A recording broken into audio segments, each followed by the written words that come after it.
Épisode 20. The Artist. L'alarme de mon portable carillonna. Je m'assis immédiatement dans mon lit et attrapai l'appareil pour l'arrêter. J'étais en ébullition. Aujourd'hui, j'allais découvrir la vie sur un plateau de cinéma. Aujourd'hui, je saurais enfin si j'avais fait les bons choix. J'attrapai quelques vêtements propres dans ma valise avant de filer à l'étage. Je me douchai rapidement, puis m'habillai. L'estomac noué par l'excitation des premiers jours, je renonçai à avaler un petit déjeuner et passai directement par ma chambre pour récupérer mon manteau. Je sortis de la maison sous une petite pluie glaciale, mon portable à la main pour me guider. Notre logement n'était situé qu'à une vingtaine de minutes du studio, et il était 5h15 quand j'arrivai devant le kiosque hexagonal qui en marquait l'entrée. De l'extérieur, on ne pouvait pas apercevoir grand-chose. Tout était dissimulé derrière des grilles et une abondante végétation. Je m'arrêtai un instant devant l'entrée, les yeux pleins d'étoiles. Là, debout dans la nuit qui s'apprêtait à céder la place au jour, j'observais le panneau Ardmore Studios qui ornait le kiosque. La pluie tombait si drue qu'elle avait traversé mon manteau et mes baskets, imprégnant vêtements et chaussettes. Mon estomac, peu habitué à se voir privé d'un repas, clamait son dû. Et j'étais épuisée entre ma drôle de nuit, le voyage et la pression. Pourtant, la vie ne m'avait jamais semblé aussi belle. J'avançai vers le kiosque et sortis mon badge pour le présenter au vigile. Premier choc culturel, l'accent irlandais. J'avais beaucoup travaillé mon anglais pendant l'été, et même si mon manque de pratique ne me permettait pas de me considérer comme bilingue, je pensais ne pas avoir trop de problèmes de compréhension. Jusqu'à ce que le mec de la sécurité se mette à parler. Chaque fois qu'il prononçait une phrase, j'avais besoin de 4 longues secondes d'analyse. 4 secondes d'embarras à le regarder dans le blanc des yeux, à sentir l'agacement grandir en lui. Heureusement, notre échange fut bref, et après avoir vérifié mon identité, il me laissa franchir les grilles qui encerclaient le studio. J'avançai rapidement pour traverser les parkings, impatiente. Je ralentis un peu l'allure en apercevant enfin les hangars s'aligner les uns à côté des autres, et, un peu plus loin au fond, une succession de façades, la reconstitution d'une rue pavée digne d'un décor de parc d'attractions. C'était énorme, une véritable ville dans la ville. Comment un truc pareil pouvait-il exister ici, caché dans cette petite bourgade perdue au bord de la mer? Et cette animation, cette ambiance! Il était 5h du matin, et pourtant, il y avait autant de monde qui allait et venait ici qu'un dimanche au marché de Châteaugiroux. Je sentis un léger malaise me prendre au corps. Étais-je à la hauteur de tout ça? De ces gens qui semblaient tous savoir ce qu'ils faisaient? Je secouai la tête pour me débarrasser de ces vilaines pensées et fouillai ma poche pour récupérer mon emploi du temps. J'étais attendue à 5h30 au département costumes et habillage. Je retournai ma feuille détrempée pour trouver la carte du studio que Sawyer, ô Saint Sawyer, avait pris soin d'agrafer derrière. Je me pressai donc jusqu'au bâtiment en question et entrai. Dans le hall, je retrouvai une bande de jeunes de mon âge. Apparemment, nous avions tous été convoqués à la même heure. Nous échangeâmes sourires et regards aimables. Pas d'animosité, aucune rivalité. Au contraire, il y avait une espèce d'unité, l'impression d'appartenir à un même clan s'apprêtant à vivre une aventure extraordinaire, un sentiment que je n'avais jamais éprouvé auparavant. Une femme à l'allure revêche vint à notre rencontre à 5h30 tapante. Elle nous répartit en petits groupes de 2 ou 3, auxquels elle attribua une costumière.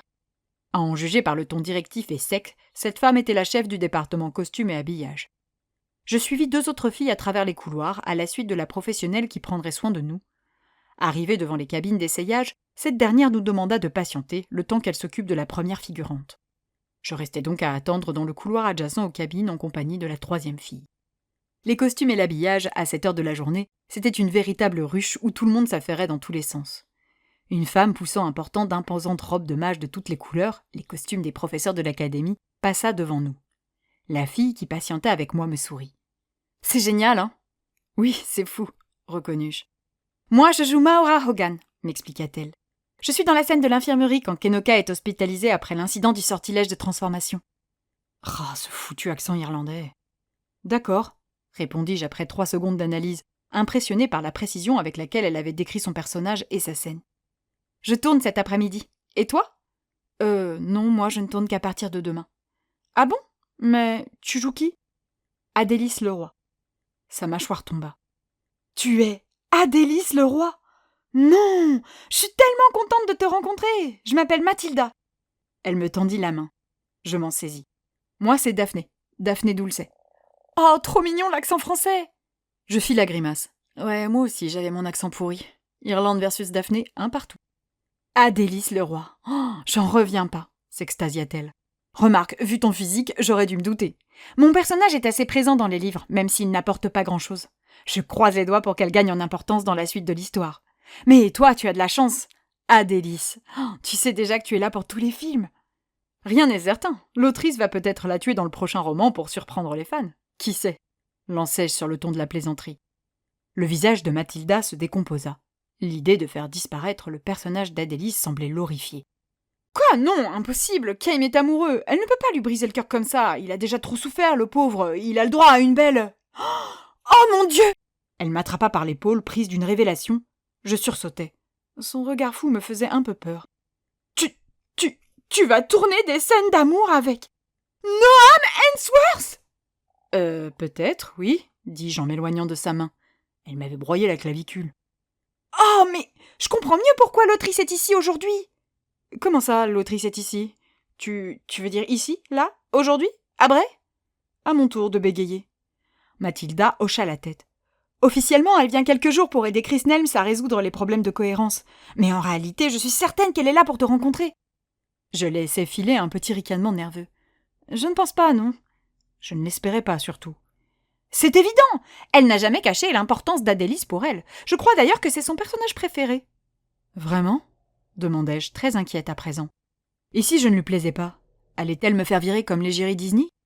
La rencontrer, discuter avec elle?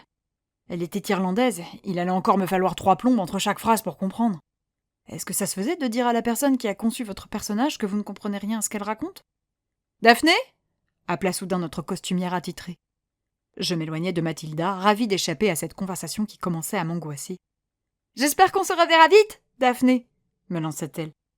Oui, à bientôt, bredouillai-je en me dirigeant vers les cabines d'essayage.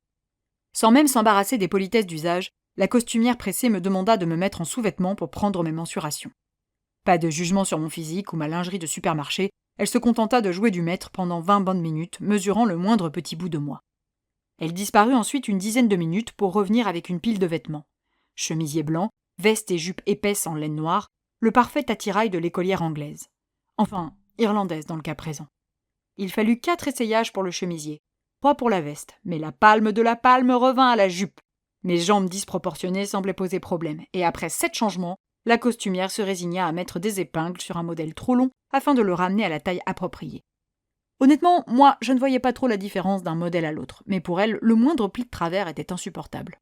Elle m'apporta ensuite une paire de longues chaussettes noires et des mocassins à glands de la même couleur. Je m'admirais dans le miroir en pied accroché dans la cabine. Sans vraiment me l'expliquer, je me sentais déjà transformée.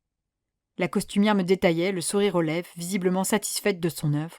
« Ça va? Tu es à l'aise ?» me demanda-t-elle. Je fis quelques mouvements d'épaule. J'avais rarement porté des habits d'aussi belle qualité. « Oui, très à l'aise, » répondis-je.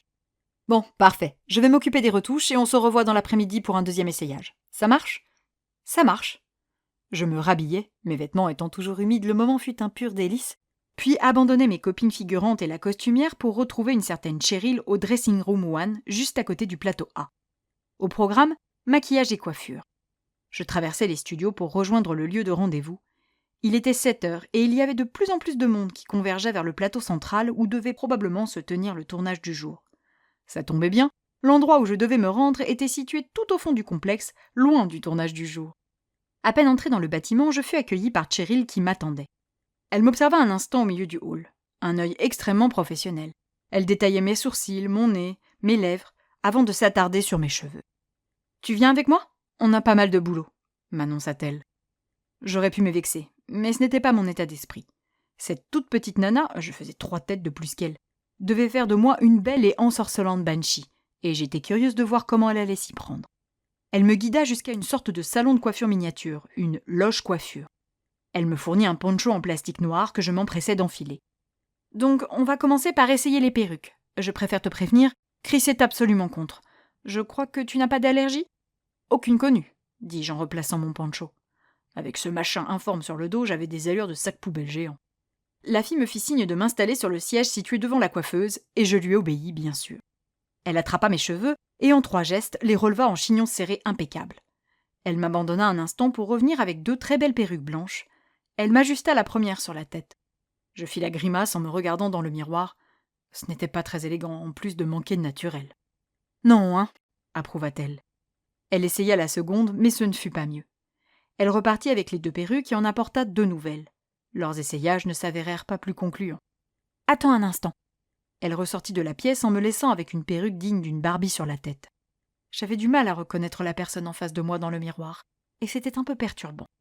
La coiffeuse revint 5 minutes plus tard, accompagnée d'un grand type tout maigre aux cheveux blonds ramenés en queue de cheval basse. « Voilà » soupira-t-elle. Le bonhomme vint se placer devant moi et m'observa un long moment. Je ne bougeais pas, silencieuse. Comme Cheryl lorsqu'elle m'avait accueillie un peu plus tôt, il ne me regardait pas, moi, mais uniquement l'enveloppe humaine. Il m'attrapa par le menton pour me faire lever le nez. Je fus un peu surprise par la brutalité du geste. Je n'étais pas un objet, j'avais des terminaisons nerveuses sensibles. « Non, mais évidemment que non, Cheryl !» s'exaspéra-t-il en me lâchant avec dédain. « On t'avait prévenu que la perruque c'était une idée stupide. Stupide! On décolore, bien sûr qu'on décolore, exactement comme avaient dit Chris, et Elliot, et Sarah, et tous les autres !» Il sortit de la pièce en claquant la porte pour bien faire comprendre qu'il n'était pas content. À ce moment-là, je pensais à mon petit frère de 2 ans. « Waouh !» fis-je. Cet abruti avait décidé comme ça que c'était ce qu'il fallait faire à mes cheveux sans même me demander mon avis. Certes, contractuellement, j'étais tenue de me plier à ses exigences. Mais tout de même, tous ceux que j'avais côtoyés jusque-là avaient eu l'élégance de me traiter comme un être humain et pas comme un vulgaire tabouret. « Lui, je l'aime pas », annonçai-je en désignant la porte du doigt. Cheryl rit. « Ah, désolé, mais c'est le chef, donc... »« Donc, on décolore ?» demandai-je en plongeant mes yeux dans ceux du reflet de Cheryl. « On décolore, oui. Ça te va ?» Elle me retira prudemment la perruque. Au moins, elle faisait semblant de solliciter mon approbation. « Oui, ça me va, » répondis-je, prête à subir. Cheryl s'attela donc à me décolorer les cheveux, ce qui était en fait bien plus compliqué que ce que j'imaginais. Après tout un tas de traitements et de masques pour éviter à mes cheveux de s'abîmer, elle appliqua le décolorant. Puis elle répéta l'opération pour être certaine d'obtenir un résultat optimal. 2 heures plus tard, j'étais donc devant le miroir et j'avais les cheveux blancs. Blanc, blanc, complètement blanc. « Ça te va bien ?» s'amusa Cheryl qui était en train de les sécher avec précaution à l'aide d'une serviette éponge.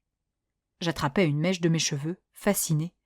Avec mes yeux bleus, j'avais un petit côté viking à la fois captivant et inquiétant. « Je te donnerai quelques astuces pour les entretenir, » continua-t-elle, les yeux rivés à mes cheveux qu'elle remettait en place. « Et il faudra que tu passes ici chaque fois que tu tournes pour cacher les racines. » Je fis la grimace. Moi qui avais toujours adoré traîner des plombes chez le coiffeur. « Ok. On a gagné en naturel par rapport à la perruque, mais ça manque un peu de magie. » Elle passa donc une nouvelle heure à travailler la couleur à coups de poudre colorante et de cire et parvint à donner aux pointes de somptueux reflets gris argentés. Une petite touche lunaire qui me plaisait bien. « Tu aimes ?» me demanda-t-elle. « Oui, beaucoup, » reconnus-je dans un souffle, intimidée par mon image dans le miroir. Je n'avais jamais trouvé mes cheveux aussi beaux. Cheryl s'appliqua ensuite à me poser d'énormes rouleaux afin de gagner du volume. Je ressemblais à ces petites vieilles chez le coiffeur, mais en plus ridicule, la taille des rouleaux étant disproportionnée. On frappa à la porte, et celle-ci s'ouvrit sur une jeune femme aux longs cheveux châtains et aux yeux bleus. « Hey, Cheryl, je peux te prendre Daphné ?»« Oh oui !» m'exclamai-je en sautant de mon siège. Quand je voyais ce qu'elles avaient réussi à faire avec mes cheveux, il me tardait de voir ce dont les équipes étaient capables avec mon visage. Cheryl et la maquilleuse rirent. « Tu es contente de me voir, ça fait plaisir !» se réjouit cette dernière. « Allez, viens avec moi. » Elle me guida jusqu'à une autre pièce située juste à côté de la loge coiffure. Je bondis avec entrain sur le siège placé devant la coiffeuse, couverte de palettes et de pinceaux. La maquilleuse attrapa une lingette et se concentra sur mon visage. « Ça va, tu n'as pas la peau trop grasse, » dit-elle pour elle-même. Elle se saisit d'une pince à épiler et se mit à chasser les poils disgracieux. C'était, de loin, le truc le plus désagréable que j'avais eu à subir depuis le matin. Elle s'affaira ensuite à me maquiller. J'admirais son savoir-faire dans le miroir, moi qui n'avais jamais été branchée maquillage. Yue avait bien essayé de m'y mettre, elle adorait ça et en abusait régulièrement. Mais je devais bien admettre que ce qu'était en train de faire cette fille n'avait rien à voir avec les plâtrages de Yue. C'était de l'art. Après avoir redessiné mes contours et accentué mes pommettes, elle travailla le teint qu'elle éclaircit sans excès. Elle joua avec des ombres irisées au niveau des paupières et souligna mon regard par un discret coup de crayon gris anthracite. Elle apporta la touche finale avec un rouge à lèvres rose, une teinte un peu plus soutenue que la teinte habituelle de mes lèvres, mais qui restait incroyablement naturelle. Je m'admirais dans le miroir, bluffée. « Alors ?» me lança la fille en rangeant un crayon à lèvres. « Tu es une artiste, » dis-je, incapable de détacher les yeux de mon reflet. Elle sourit en coin. « Si je peux me permettre, il y a une très bonne base. » Je rougis un peu. La porte s'ouvrit sur Cheryl, ma coiffeuse. « Voilà, j'en ai fini avec l'autre abruti de Grady. »« Ah ouais, excellent! Sacré boulot, Sam !» félicita-t-elle sa collègue. « On retire les rouleaux ?» Je hochais frénétiquement la tête, impatiente de voir le rendu final. Cheryl entreprit donc de me défaire de mes rouleaux de mémé. Mes cheveux formaient désormais de superbes boucles souples qui mettaient en valeur les reflets argentés. Pourtant, Cheryl ne semblait pas tout à fait satisfaite du résultat. « Il manque du volume », souffla-t-elle. « On va tester avec des extensions. Je pense que ça va le faire. » Je lâchai un petit soupir de dépit en jetant un coup d'œil discret à ma montre. Il était déjà 14 heures, et je n'avais rien mangé depuis mon Big Mac de la veille.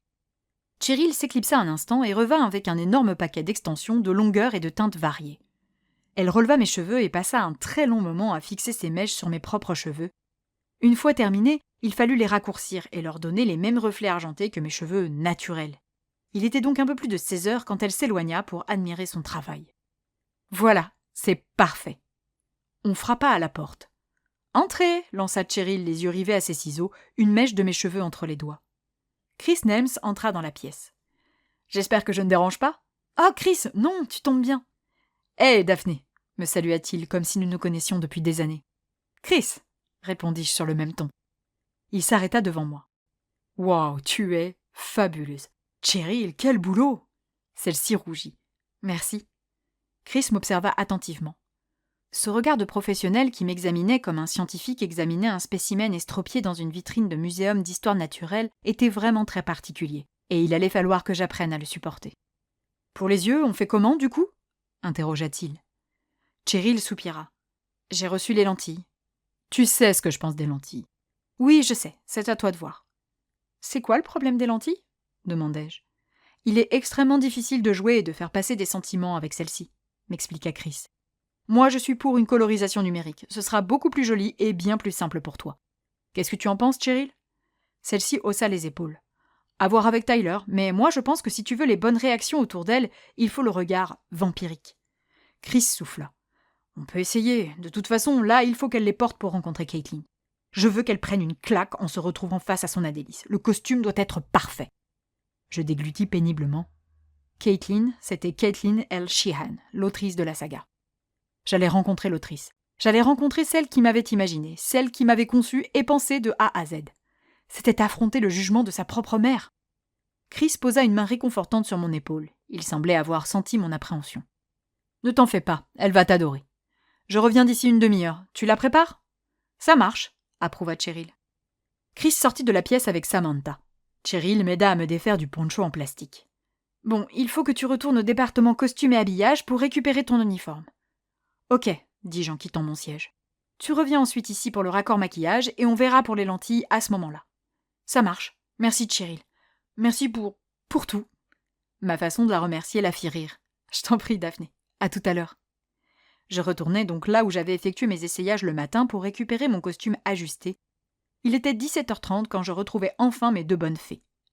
Samantha fit quelques retouches au maquillage qui avait pris un peu la pluie au cours de mes allers-retours entre ici et le département costume. Et Cheryl s'appliqua à réapproprier mes cheveux à l'aide d'un fer à friser. Puis on m'apporta les fameuses lentilles d'un rouge profond que Cheryl m'aida à mettre. Je pus alors enfin admirer Adélis Leroy dans le miroir. Mes cheveux blancs en reflets argentés retombaient élégamment sur mes épaules grâce à l'épaisseur gagnée avec les rajouts. Samantha m'avait donné un joli teint pâle, sans abus, histoire que je ne ressemble pas à un cadavre.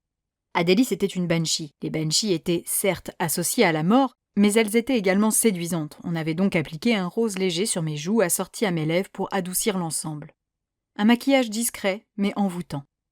Ma tenue était parfaitement ajustée. De la cravate au pli de ma jupe, tout avait été calculé et maîtrisé. Je me reconnaissais à peine.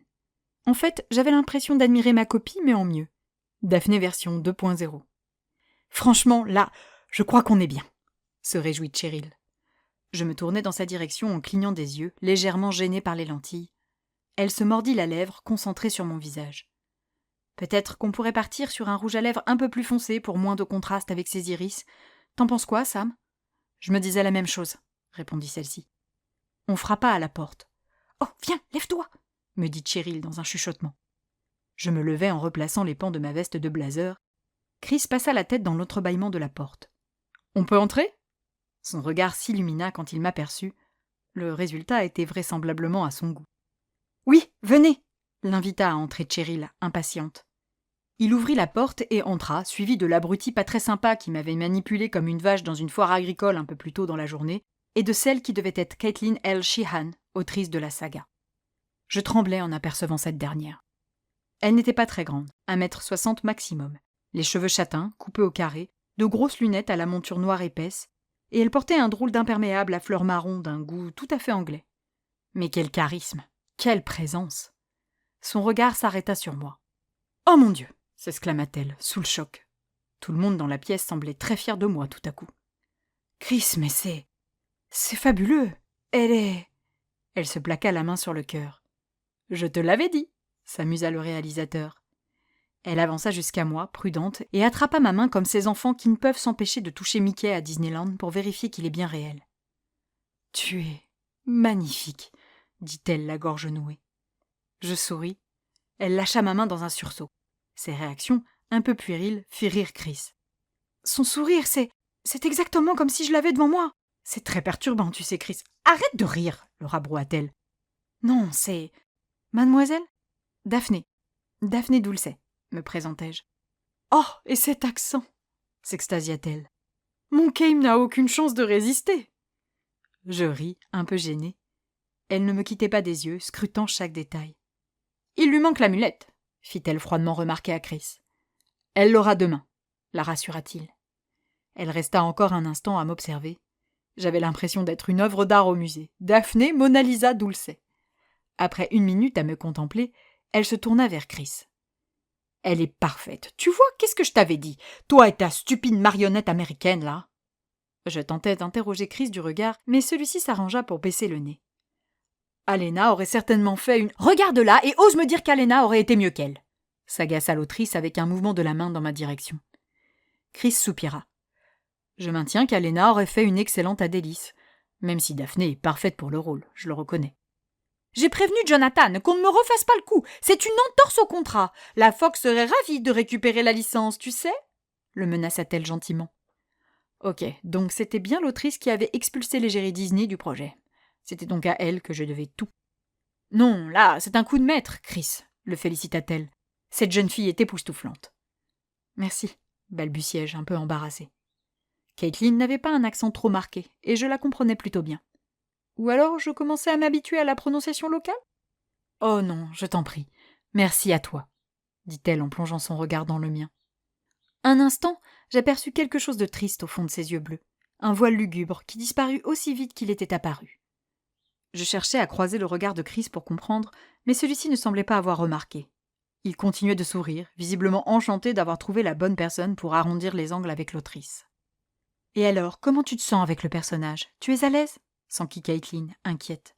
« Oh, oui, je pense avoir bien compris son caractère. Il faut que tu assimiles bien le désespoir qu'elle a en elle. Elle a été rejetée par sa mère et a été élevée par la famille de son père, qui est loin d'être parfait, mais qui aime sincèrement sa fille. » J'écarquillai les yeux. « Oh, eh bien, Adélis et moi avons plus de points communs que ce que j'imaginais. » Tu vois, elle souffre de cette absence, de l'amour que ses parents ne se sont jamais donné, et d'être le produit d'un acte immonde et forcé, le pire qu'un homme puisse faire subir à la femme qu'il aime. Ouais, non, mes ressemblances avec Adélis s'arrêtaient là. D'accord, me contentai-je de répondre, effarée par les allusions de l'autrice. Ça, ce n'était pas dans les bouquins. Elle ne devrait pas exister, tu comprends, et vivre 14 ans dans la haine de ce que l'on est laisse des traces. Tout ça devenait un tout petit peu trop psychologique pour moi, et Chris sentit que je commençais à être dépassée. « Ne t'en fais pas, Daphné, tu auras tout le temps pour maîtriser le personnage, » me rassura-t-il. « Oh oui, approuva Caitlin. En tout cas, je suis ravie d'avoir pu te rencontrer. Tu vas faire une merveilleuse Adélis. Je pense même que tu es le meilleur casting de la saga pour le moment, avec Madigan. Owen fait vraiment un travail formidable. » Bon, alors c'est parfait si on a ton accord pour tout, se réjouit Chris en tapant dans ses mains. Il semblait vraiment très content. « Oui. Je peux prendre une photo ?» demanda Caitlin. « J'aimerais montrer Daphné à ma fille. »« Je ne pense pas que ça pose problème. Daphné ?» me sollicita Chris. « Non, allons-y. » Caitlin confia son téléphone à Chris avant de venir se placer près de moi. Elle me fixa par en dessous, le regard débordant d'admiration. « Tu lui ressembles tellement, » dit-elle dans un triste chuchotement. « Attention !» lança Chris pour attirer notre attention. Nous sourîmes toutes les deux. Chris prit plusieurs clichés avant de rendre l'appareil à Caitlin. « J'adore. Je peux la publier en ligne ?»« Je crois que oui. Tyler ?» demanda Chris à l'abruti avec la queue de cheval. Vous pouvez y aller, Kathleen, pas de souci, dit-il d'une voix douceâtre. Le ton était bien différent de celui qu'il employait avec Cheryl. Je notais dans un petit coin de ma tête. Tyler égale faux cul. Caitlin se concentra sur son téléphone portable avec lequel elle semblait très à l'aise. « Et voilà !» se réjouit-elle. « On va y aller, Kate ? Je voudrais voir encore une ou deux choses avec toi, » annonça Chris. « Oh, oui, bien sûr, on va vous laisser. Vous devez avoir beaucoup à faire, hein. » Franchement, je ne l'espérais pas, non. J'en avais un peu ras-le-bol, là. « Merci de nous avoir reçus, » remercia Chris. « Et Tyler, bravo !» félicita-t-il le blond hypocrite avec une bonne tape sur l'épaule. Celui-ci se pencha en avant dans une petite révérence ridicule, la main sur le cœur. « Je t'en prie, Chris. » Je fixais leur petit jeu, ébahi. Il n'avait rien glandé, ce con, c'était Samantha et Cheryl qui méritaient tous les applaudissements. Chris, Kate et Tyler ressortirent de la pièce. « Bravo, Daphné, sacré boulot !» me félicita Cheryl. « Tu es très professionnelle, » renchérit Samantha. Je ne comprenais pas trop. « mais c'est vous qui avez tout fait ?» Les deux filles éclatèrent de rire. « Tu plaisantes, tu as été au top. Continue comme ça. Allez, viens, je vais t'aider à retirer les lentilles. » Cheryl m'aida à ôter mes lentilles, puis me prodigua quelques conseils pour entretenir mes cheveux fragilisés. Je sortis du bâtiment sur un à deux mains un peu las. Je passai par le département costume pour rendre les vêtements qu'on m'avait confiés un peu plus tôt, puis je me dirigeai vers la sortie du studio pour rentrer chez moi. Il pleuvait toujours avec la même régularité, et je n'avais qu'une envie, prendre une douche bien chaude. Dès les grilles passées, je sortis mon téléphone portable de ma poche. Yue m'avait envoyé un message dans l'après-midi. De Yue. Alors ? Je tapais rapidement. De Daphné. Ça y est, j'ai fini.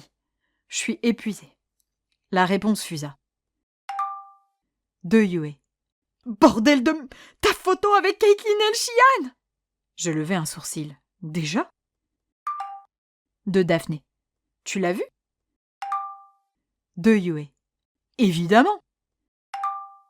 De Yue. Et c'est tellement la classe ! De Yue. Ça s'emballe sur les réseaux. De Daphné. En bien ou en mal ? De Yue. T'as toujours des cons, hein ?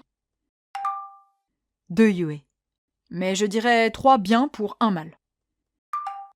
De Daphné. Oh bah ça va. De Daphné. Je t'appelle ? De Yue. Je suis en voiture avec ma mère.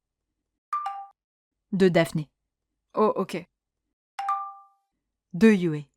Mais je peux lire. Je lui envoyai donc quelques messages concis pour lui résumer ma journée, le temps de mon trajet jusqu'à la maison. Je savais que dès qu'elle aurait un peu d'intimité, elle m'appellerait et nous passerions 1 heure au téléphone à détailler chaque minute. En arrivant dans la rue où se trouvait la maison, je constatais qu'il y avait de la lumière depuis la fenêtre de la cuisine. Mes colocs étaient rentrés. Mon portable se manifesta à nouveau. De Yue. J'ai enregistré la photo. De Yue. J'adore. De Yue. Jamais j'aurais imaginé que les cheveux blonds tiraient aussi bien. C'est magique. De Daphné. Ah, j'avoue, je ne m'y attendais pas non plus. J'ouvris, avec quelques difficultés, l'air humide semblant gripper la serrure, la porte de la maison. Mes colocs, qui papotaient dans la cuisine, s'interrompirent immédiatement. « Hello !» saluai-je poliment en entrant dans le salon. Elles vinrent à ma rencontre. « Hé ! Salut !» La première était petite, blonde et chétive. La seconde était un peu moins petite, avait les cheveux bruns très courts et une carrure de sportive. La blonde se plaqua les 2 mains sur le visage avec un petit cri de surprise. « Énorme !» Je ris, un peu gênée. « Pardon, il faut que je me... » Je m'arrêtai là, épuisée et incapable de trouver les mots dans une autre langue que la mienne. « Des maquilles ?» m'aida à finir la brune en comprenant que je n'arriverais pas à terminer ma phrase. Je claquai des doigts. « Oui, c'est ça. Au fait, moi c'est Daphné. »« Moi c'est Tina !» lança la plus athlétique des deux en me tendant la main. Je la pris, ravie. « Et moi c'est Antonia, mais tu peux m'appeler Tonia. » Elles avaient toutes les deux un fort accent irlandais, bien sûr. Maudit pays. « Oh, ok, donc toi, tu es Launa, » dis-je en pointant Tina du doigt. « Exact. Ah, bah tu es ma meilleure amie, » m'amusai-je.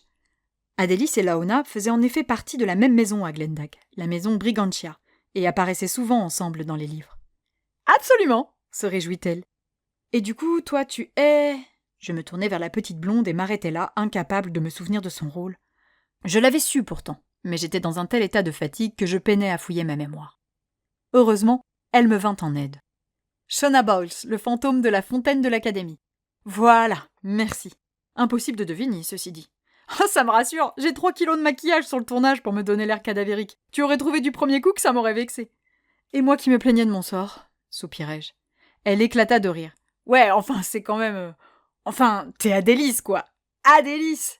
Elles étaient nombreuses à rêver du rôle. Ah, fis-je incrédule.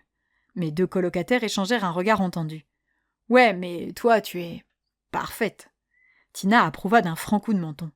On nous avait prévenu que ce serait impressionnant, mais là, c'est au-dessus. Je rougis. Ah, c'est gentil, Je sentis mon portable vibrer au fond de ma poche. Oh, pardon, m'excusai-je en l'attrapant. De Wen. Yue vient de m'envoyer ta photo, celle avec l'autrice. C'est complètement dingue. Je souris, ravi. De Daphné. Tu aimes ? Je revins vers mes colocs. Je peux vous aider à préparer le dîner ou... Tina sourit. Oh, bah pour fêter ton arrivée, on se disait qu'on pourrait commander une pizza. On mangera ça en faisant connaissance, comme ça. Parfait, c'est pour moi, m'empressai-je d'annoncer. J'allais devoir cohabiter avec ces filles pendant un long moment, autant démarrer sur de bonnes bases. C'est trop gentil. On prend une végétarienne ? Proposa Antonia. J'aurais préféré une pepperoni, objecta Tina. Je tapais dans mes mains. On prend les 2. Problème réglé. Je n'ai pas mangé à midi et je suis affamée. Je peux juste compter sur vous pour commander. Je rêve d'une douche bien chaude, là. Ouais, t'inquiète, je m'en occupe, annonça Tina. Va te changer. Merci, vous êtes les meilleures, les filles, dis-je en levant les 2 pouces. J'allai jusqu'à ma chambre et récupérai un pantalon de jogging ainsi qu'un grand t-shirt. Mon portable se manifesta à nouveau. De Wen. Ça te va bien, les yeux rouges ? De Daphné. Les lentilles, c'est enfer. Je montai à l'étage pour rejoindre la salle de bain, mes affaires à la main. De Wen. Bienvenue au club. J'entrai dans la pièce et actionnai l'interrupteur. Je me débarrassai de ma veste, puis de mon t-shirt. Je contemplais l'écran de mon portable en me mordant la lèvre. De Daphné. Tu ne m'as pas dit si tu aimais. J'avais besoin qu'il aime. J'avais besoin qu'il me le dise. J'avais beau avoir l'aval de ma meilleure amie, du chef maquilleur, du réalisateur, de l'autrice, je voulais la vie de Wen. Je me défis de mon jean et de mes chaussettes, puis j'allai jusqu'à la douche pour ouvrir l'eau afin qu'elle chauffe. 1 minute s'était écoulée. Il ne répondait pas, et ça me stressait. Et s'il n'aimait pas ? Je ne supportais bizarrement pas cette idée. Mon téléphone trembla sur le rebord du lavabo. Je m'empressai de le récupérer. De Wen. J'aime beaucoup, ça te va très bien. Je souris tristement. Je reposai mon téléphone portable là où je venais de le prendre et me plaçai devant le lavabo. J'attrapai une bouteille de démaquillant ainsi qu'un peu de coton. Je retirai tous les artifices pour me retrouver dans le miroir. Mon visage portait les traces du stress de la journée. Mes yeux étaient rouges, irrités par les lentilles, et ils n'avaient aucun éclat, ternis par la faim, la soif et la fatigue. Mes cheveux avaient perdu leur forme et leur reflet magique à cause de la pluie, et ils me semblaient gris. Je n'étais plus Adélis, cette sublime créature que tout le monde choyait, applaudissait et admirait. J'étais redevenue Daphné from Bretagne, ado banal. J'attrapai mon portable et pris une photo en m'arrêtant au-dessus de la poitrine afin qu'il n'y ait rien de tendancieux. Ce n'était pas l'humeur. J'appuyai ensuite sur « Envoyer ». De Daphné. Et là ? Je reposai mon portable. J'avais 1000 fois plus peur de cette réponse-ci que de la précédente. Son message arriva en moins de 15 secondes. De Wen. J'aime encore plus. Je soufflais, soulagé. De Daphné. Merci, Wen. De Wen. On se voit ce soir ? J'ai très envie que tu me racontes tous les détails de cette première journée. J'étais épuisée, mais impossible de ne pas prendre le temps de partager mes aventures avec lui. De Daphné. D'accord, 23h heure française, ok ?